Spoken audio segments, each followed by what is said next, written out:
Welcome to Ghost Stories.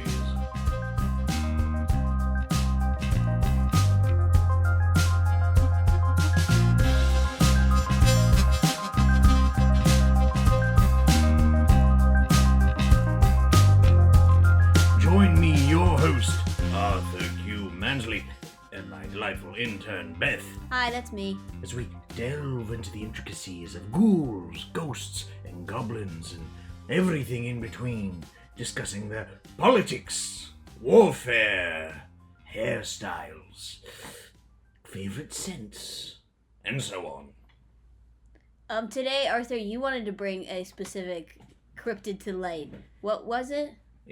Well, it's just recently, Beth, things have been getting a bit extraterrestrial for my taste. Right. So I decided this time, instead of giving you the freedom to select the creature we'd be discussing, I would bring one of my own that is decidedly terrestrial. Yes, okay.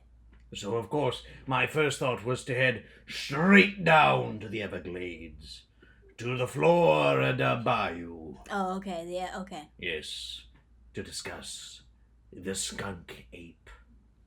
The what? Yes, it's all right there in the title, Beth. Skunk, ape. Except without the colon.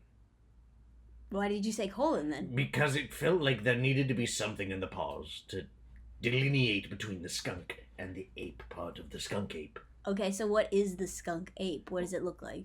Well, it is between 5 and 7 feet tall. That's a big range. It's a rather large range, right? That's because that could be shorter than me or way taller than me.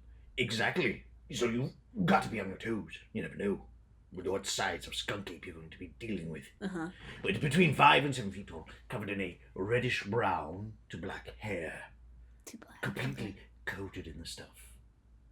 From stinky head to stinky toe. Oh, also, another detail. Very, very stinky creature, this one. Does it have a white stripe like a skunk, or is it just smelly like a skunk? It does not have a white stripe. Some specimens have been identified to have a white facial hair. In the facial area, the hair is whiter. Like a beard. Giving the illusion of a beard. But the whole thing's covered in hair. But since your whole body is covered in hair, head to toe, stinky head to stinky toe, there really is no delineation for a beard. It is all just hair. Got it. That makes sense. Where was the skunk ape? It was first spotted in the Everglades, or does it live there, or both? Just the general Florida region. The skunk ape is often sighted. Are we not sure that it's just a guy from Florida who's just really this hairy? Is a very probable conclusion. People from Florida are a little bit questionable. Beth, some of our viewers could be from Florida. They could be Floridians. Are they smelly? Very possibly. You can't be saying that on the internet, though. I've done this before, Beth. Oh, is this when you got in trouble that one time? That many one times? This was the one time that I was injured gravely by a very angry man with a baseball bat. Oh, okay, that time. So this is for our own health and safety. Do not insult the Floridians. Got it. Anyway, it's down to stinky old Florida talking about the skunk ape. It was first sighted in the early 1800s. Jeez. The year 1818. Okay, so going a little bit further, but like we've been going a couple of different centuries these couple episodes. Don't lie, Beth. We've been stuck firmly in the mid-1900s. Yeah. No. Minus the way. Anyway, go ahead. The skunk ape dates way back to the 1800s. Right. Were you alive then? Beth, I will not discuss this. To the 1800s, hunters and loggers and other men of the forests are reported seeing a humanoid-sized and shaped creature covered in reddish-brown black hair, meandering around the forests.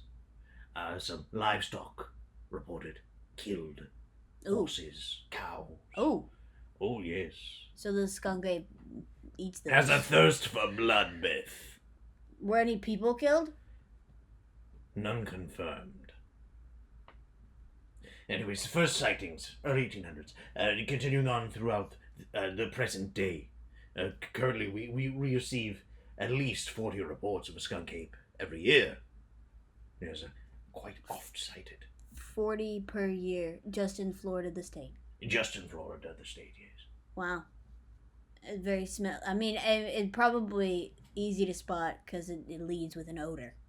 Yes, that is oftentimes the first thing that is noted is the pungent odor that permeates the air around its personage. Where does it live? Does it live in a city? No, in the forests and nature. Does it live like in the trees? Does it climb and make the little tree houses? It is unknown. No one has found a skunk ape den. Den? Den, yes, it is presumed to live in a den or a burrow of some sort. Like on ground level, not climbing in the trees. Probably not climbing the trees, for it is my theory that if a skunk ape were to climb a tree, ascend to the highest bough of a tree, the scent, it would be like a scent antenna. Oh, I thought you were gonna... like those new 5G ones they built. I thought you were gonna say that with 5 stink. The tree would like wither up from... That is also a very, very possible thing. A general skunk ape blight. Yeah. Being placed upon the tree, yes. No, it is my theory that skunk apes live in dens below the ground, so that the earth absorbs their malodorous aura. So it's easier for them to hide. Yes. Okay. And feel a little bit less self-conscious. So the lumberjacks were the first to spot the skunk ape. There's probably not a lot of lumberjacks as a profession right now. Well, lumberjacking is a noble profession. I didn't say it wasn't noble. I'm just saying there's probably a lot less. Comparably less, probably. From the 1800s. Due to the rise in machinery. Yeah. So who's spotting the skunk ape now? Your average civilian. Your average Floridian, I should say. Okay. Are they incredibly inebriated? The ape or the Floridians? The Floridians, but also now I'm curious about the ape. Well, I did say your average Floridian, so yes, probably. Is the ape inebriated? It does live in Florida, Beth. So possibly. Does it ever fight crocodiles or alligators? That is a leap, Beth. Where did that come from? Florida has a lot of big beasts. I don't know if they just hang out or practice fighting each other for entertainment of their own. Not like show entertainment. I think I've been letting you watch too much Animal Planet, Beth. The skunk ape's malodorous aura. It is, in my professional opinion, that it serves a purpose. That purpose being a defense mechanism. Exactly, a defense mechanism. I learned about that on Animal Planet.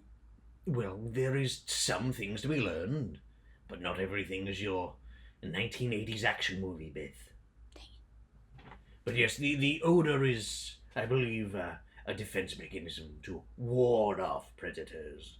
Nothing would ever want to put something so foul and fetid in their mouth. So then how does it get livestock? Would the livestock not run away? Are they not very good at smelling? You have not smelled very many livestock, I can tell, Beth. Livestock themselves are particularly pungent. So they mesh well. Yes, the skunk ape odor, despite the skunk name, it does not resemble the stench of a skunk in the slightest. In fact, it is similar to a cross between, I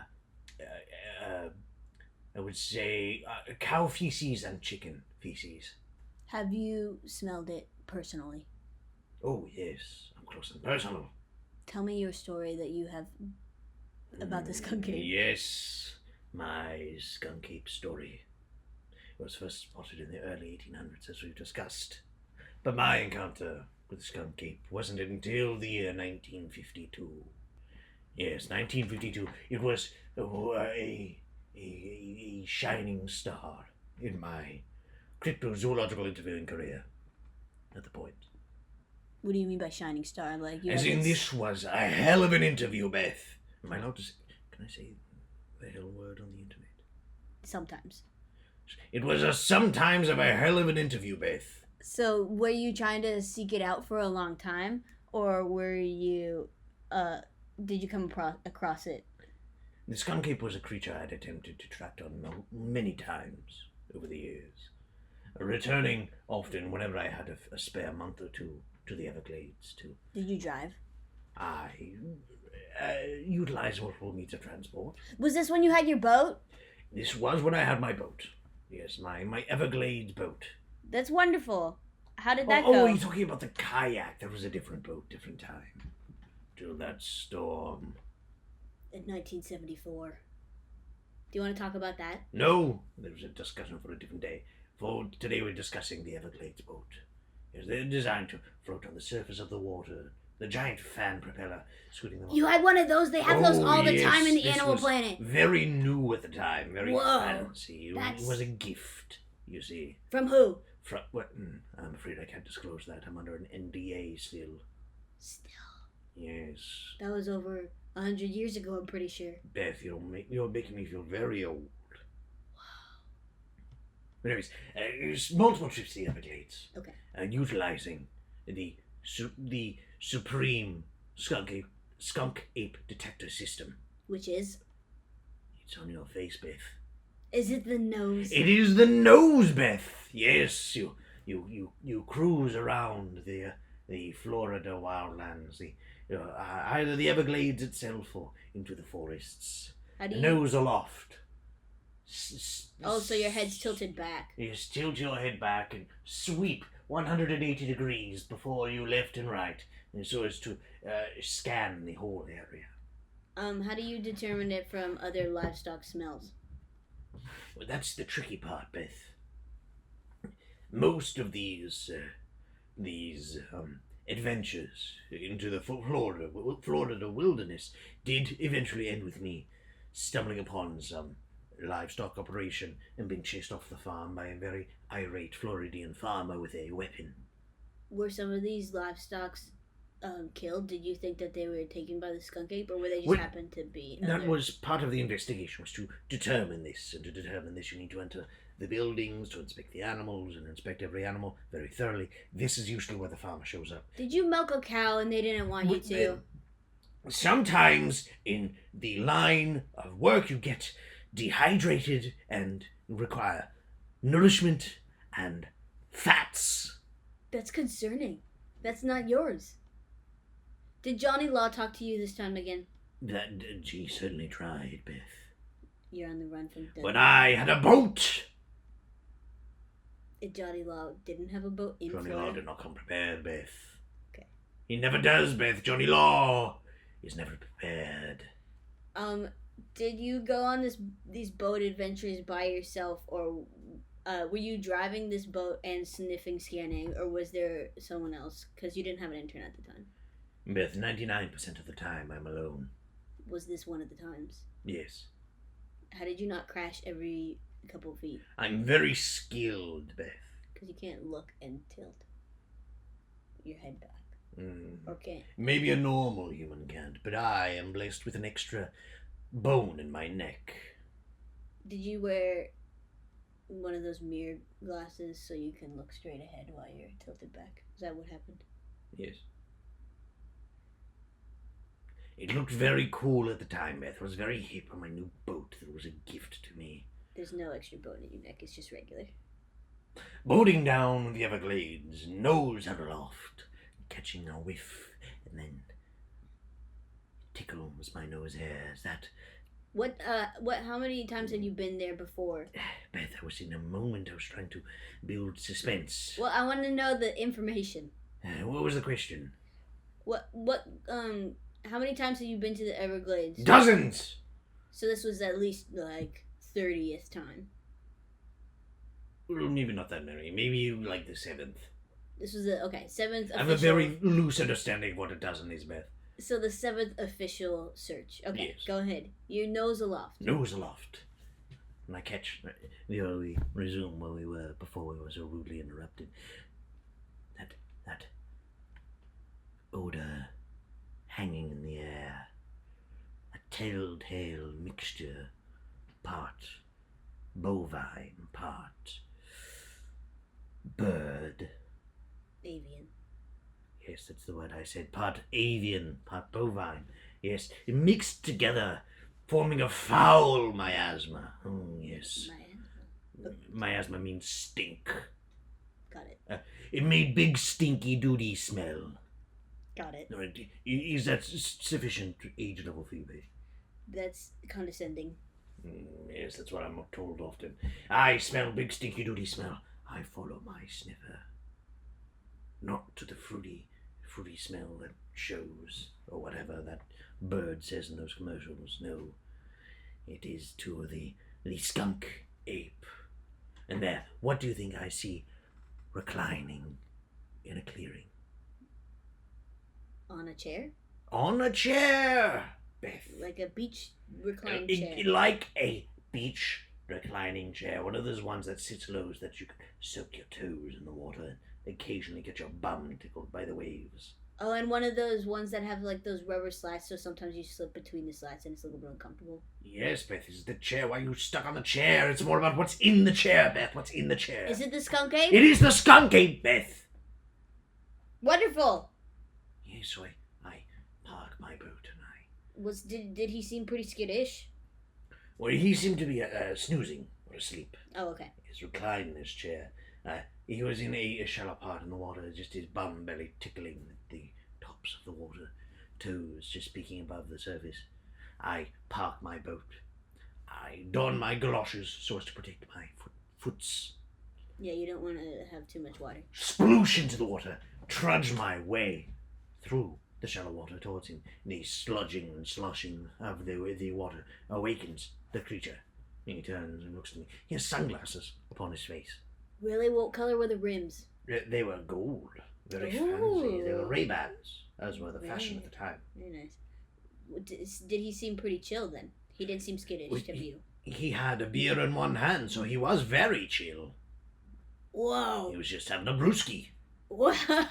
Enjoying a little bit of Floridian sun. That's wild.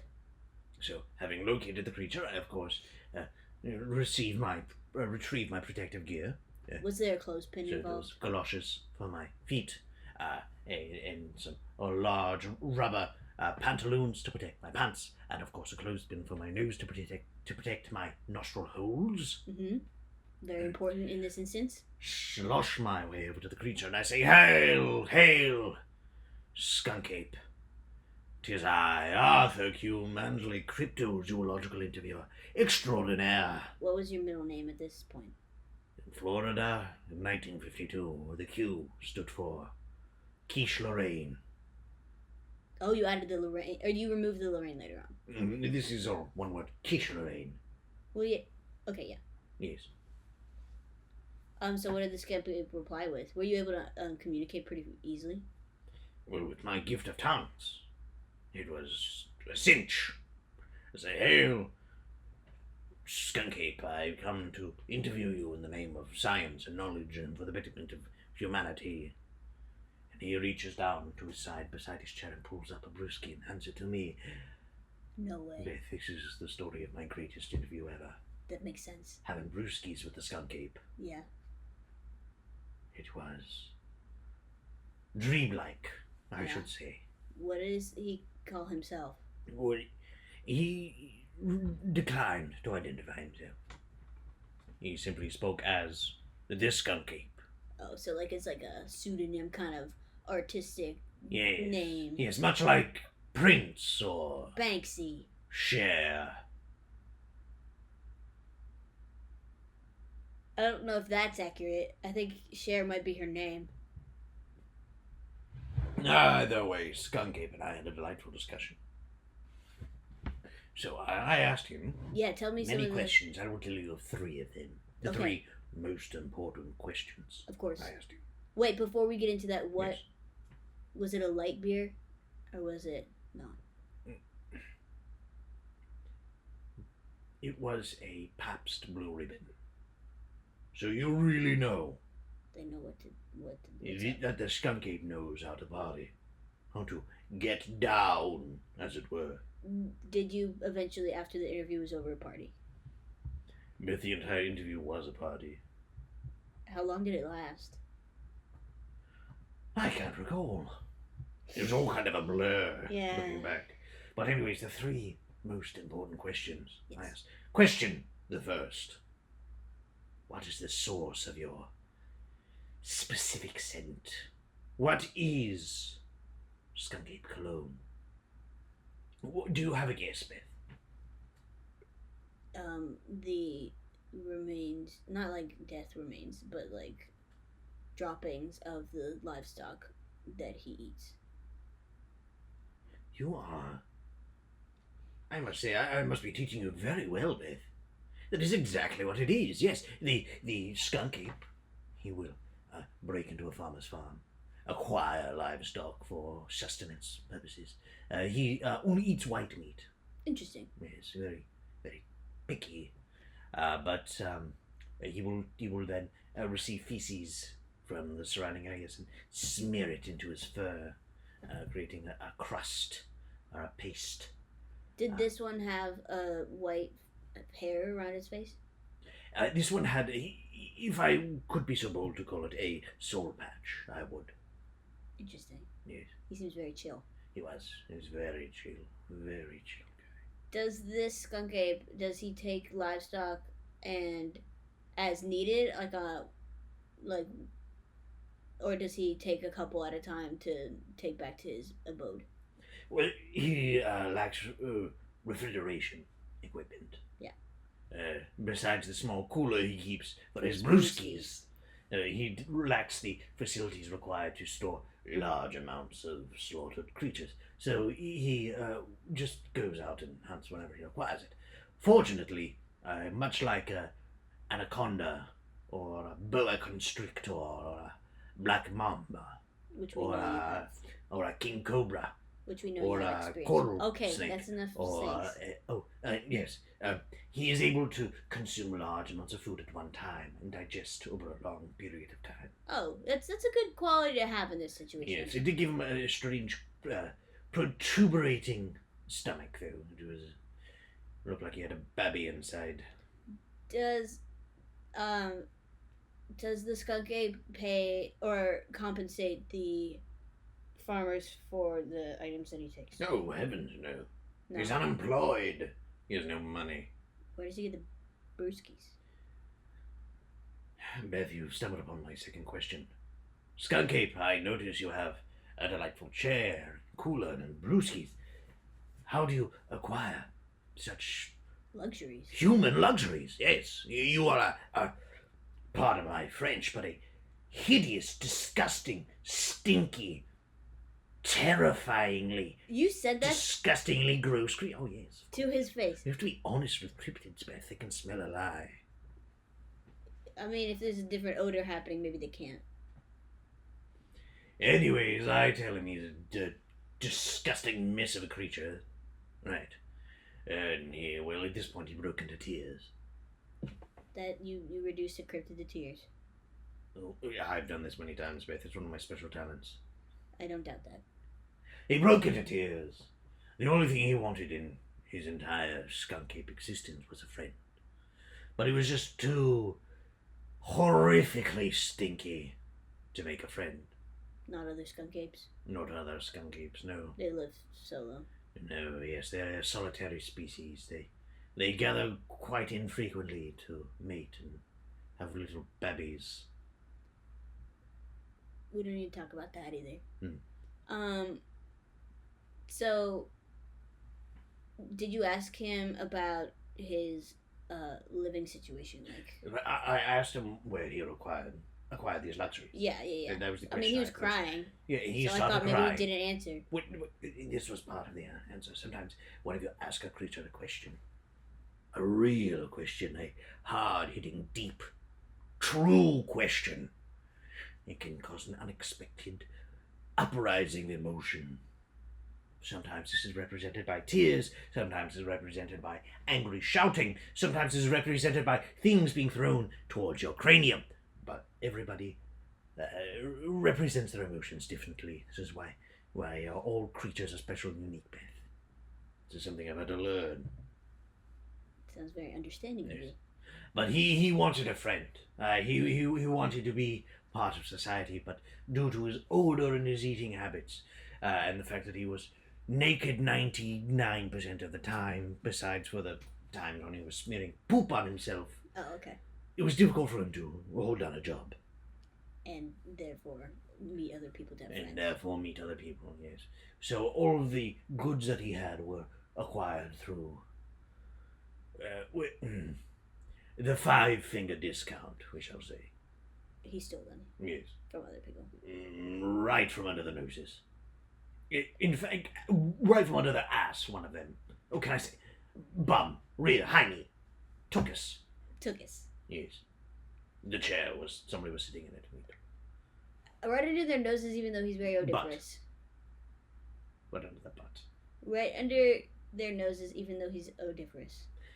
He can be very sneaky when he wants to be, Beth. Interesting.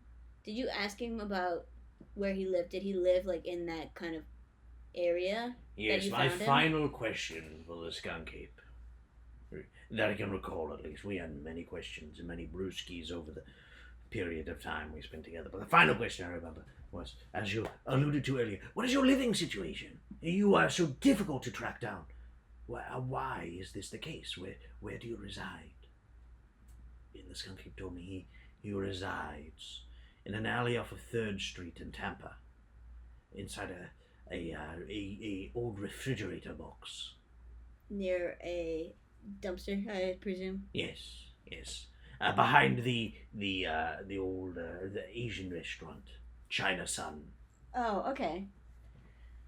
Why was he where he was right then, which sounded like near the Everglades and a water area? He was on a small sabbatical. Sabbatical from living in a box. Well, it can be stressful out there. Being so stinky. It's such a stinky city. He adds to it. Tough environment for a skunk ape. Very few livestock out there. Yeah, I was gonna say that doesn't seem very good for his lifestyle if he's trying to get livestock. This is what I said. What did he reply?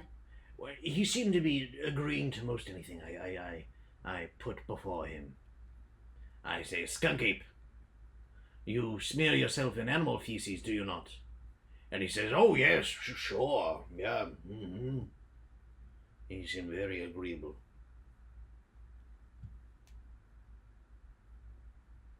You sure he didn't tell you what his name was? You give me a very strange look, Beth. You sure? You're aware this is a purely audio format we're doing it, and the viewer can't see this strange look you're giving me. And you saw him covered in hair, like fully. Oh, he was very hairy. And he had a white little... Possibly had mange, though. What is mange? It's just like patches of hair fall off. Oh, that's not very healthy. Yeah. But he was stinky, he was hairy. Drinking a brewski. Having sunglasses. Yes. In the Everglades. Mm-hmm. Did he give you any other information that has been backed up by sightings? By sightings? I'm the only documented interview with a skunk ape, I believe. Well, yeah. No other cryptozoological interviewer has ever been so skilled as to nail an interview with the skunk ape. Did you happen to get some of his politics? You mentioned politics as possibly a topic in today's episode. Well, he is from Florida, Beth. In 1950s, Beth. So no, you didn't ask. No, I did not ask. What about warfare? I don't know why you mentioned that, but What? were there different warfare tactics that this Oh, yes, it is chemical warfare. What? Oh, yes. the odor, yeah. Odor. Assaulting your senses. And also, I guess, the warfare amongst the livestock. He agreed to the livestock situation that you brought up as well.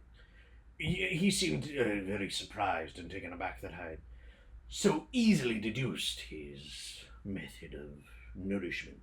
Hmm. So he expected that you didn't know a lot about him when you met him. Oh, yes, I would assume so. Did you ask how old he was? No, I didn't think to. In fact, when I first encountered him, right, I sludging my way over through the shallow waters, He had turned to me and said, "Oh, I'm sorry, sir, I'll get off your land immediately. I'm just here on sabbatical." So He thought you were the owner. He thought I was the owner, yes. But then once you introduced yourself. Yeah, once I introduced myself as a cryptozoological interviewer, he asked me what that was, and I told him I come looking for mystical creatures such as himself and asked him questions. And he seemed pretty agreeable after that. Well, first he asked, "Well, do I get paid for doing this?" And I said, "Why, sure, I have $20 in my wallet." And he said, "Oh, $20, I'll do anything." So apparently interview for however long you did. Yes. That's pretty... He seemed very thankful to have the money. I mean, probably a life of thieving is not rewarding morally. Yes. So then maybe he could buy another pack of brewskis with $20. I hope that's what he spent the money on. He was sitting there. Did you do anything... Or did you do anything to have him stand up, see how tall he was? Oh, I'm sure we were standing at one point, Beth, but I don't really recall his height. He was approximately a head either taller or shorter than me. So it could be 5 to 7 feet, like reported. I would say yes, that is quite accurate, yes. There you go. What color hair did he have? You said it could be like blackish or reddish or... Yeah, there was a lot of things on him. Filth. He did have some clothing on. Yeah? A very tattered pair of pants. What color? Filth coloured. Great. And a very... It would have been a nice blazer at one point. But it was thoroughly patched and filthy. Do you suspect that he stole that as well from somewhere? I suspect he acquired it not from a store. From that dumpster near his box? Very possible. Is there anything else you'd like to tell us about the skunk ape, supposedly, that you met? Yes, dear. What year? 19 what? 1952. 1952. Or 53. It's all a blur, you see. So, dear listener, if you ever find yourself in the Florida Everglades and you catch a faint whiff on the air of a bovine and avian feces mixed together, possibly moving, just be prepared to have a really good time with some really good brewskis with a very, very stinky and very, very hairy creature. Did the clothespin work while you were were you there? Was serviceable. Made it more tolerable. As in, I'm still able to smell things to this day, and I'm not just permanently fried. That's good. Yes. Never travel without a clothespin, Beth. That's a good idea. Is that in your tackle box as well? Oh, always. Don't forget to email us at arthurmansley@gmail.com. Yes. See, you said it this time, so I'm not allowed to get it wrong anymore. Right. The government thing will never happen. I think you just need to try, Beth. Just one time, just really try. We'll see.